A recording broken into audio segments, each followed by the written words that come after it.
Then I will not speak. मैं बोलूँगा फिर बोल किसी और को नहीं। कोई नहीं। क्यों मैं डेली वेजर हूँ क्या? आपने सिंगल मेंबर्स को 10-10 मिनट दिए। Give me 8 minutes at least. Don't do injustice with me, please. For God's sake. You start, Mr. Start.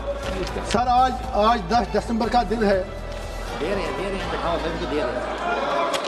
Sir आज 10 दिसंबर का दिन है।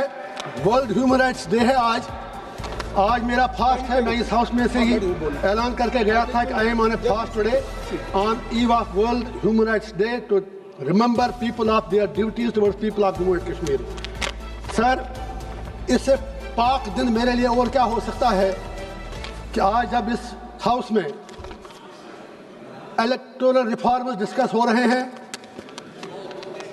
और मैं उस जम्मू कश्मीर से आया हूं जहां के लोगों ने मुझे, जब यहाँ अभी इलेक्टोरल बॉन्ड्स की बात चली, करोड़ों की बात चली, तो मुझे जेल में बिठाकर 10 रुपया खर्च किए बगैर 2 लाख से ज़्यादा वोटों से जिताकर पार्लियामेंट में भेज दिया।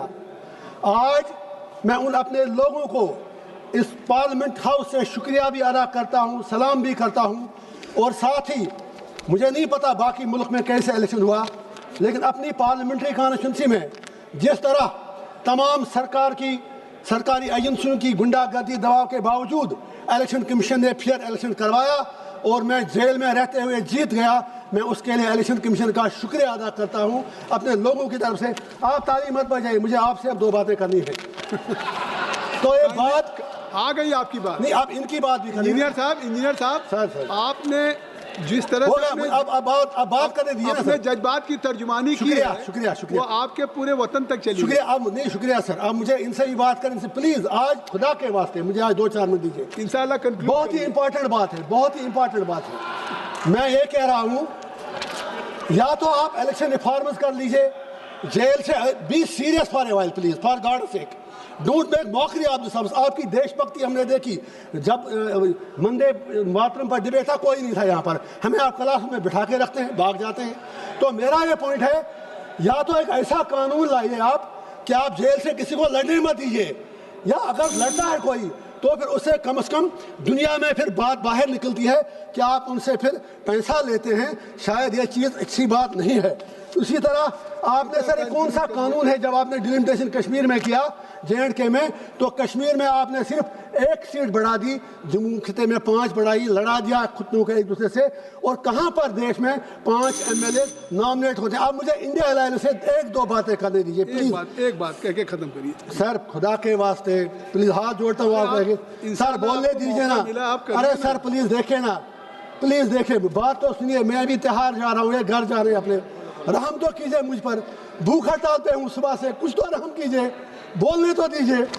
मैं पप्पू यादव जिनको मुझे उनका सम्मान है, सर सुनिए ना प्लीज, मैं वहाँ आऊँगा फिर। मैं ये इंडिया अलायंस से बात करना चाहूँ, आप फैसला कर दो। आप तो एक तरफ कहते हैं वोट चोरी होती है, आपके इंडिया अलायंस के पार्टनर जो हमारी स्टेट के बड़े लीडर हैं वो कहते हैं इलेक्शन फेयर हुआ, लेकिन दूसरी तरफ कहते हैं मैं इसलिए हारा क्योंकि वहाँ पर इस्लामाइजेशन और रेडिकलाइजेशन थी। उनके MPs यहाँ कहते हैं नहीं इलेक्शन फेयर हुआ, कुछ कहते हैं नहीं हुआ। आप आज ये फैसला कर लें, सिर्फ अगर वाकई आपको आगे डेमोक्रेसी को जिंदा रखना है तो इतिहास में सबक लेना जरूरी है। राहुल गांधी जी ने सही कहा एंटी नेशनल एक्ट, तो 1987 को मत भूलिएगा आप।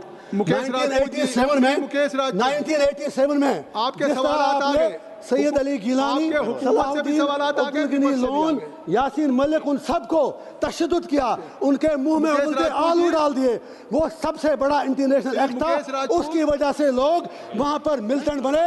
उस इंटरनेशनल एक्ट की कीमत आज आपको चुकानी पड़ रही है पूरे कंट्री को, उसके लिए आपको भी जवाब देना है। मसूद साहब। अध्यक्ष जी, माननीय अध्यक्ष जी, आज जिस विषय के ऊपर हम बोलने के लिए यहाँ खड़े हैं